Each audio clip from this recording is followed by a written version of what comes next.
In this tutorial, I'll show you how to export a video with a transparent background in Adobe Premiere Pro. So let's get started. We'll export text without a background to demonstrate how you can export any video with a transparent background in Adobe Premiere Pro. First, create your text. Select the Type tool, click anywhere in the program monitor, and type your text. For this example, I'll simply type transparent. You can customize the font, size, color, and position using the Essential Graphics panel until you're happy with the design. Before exporting, make sure your sequence actually has a transparent background. In the program monitor, click the wrench icon and enable Transparency Grid.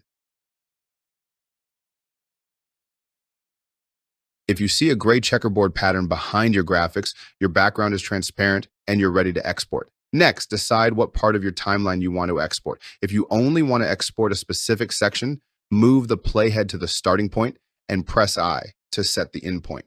Then move to the ending point and press O to set the out point. Now go to File, click Export, then choose Media or simply press Ctrl+M. In the Export Settings window, write the name of the file. Change the format to QuickTime. Under Video Codec, choose Animation. For depth, select 8 bits per channel plus alpha. The alpha option is the most important setting because it preserves the transparent background in your exported video. Choose the folder where you want to save the file, then click Export. Once the export is complete, you'll get a .mov file.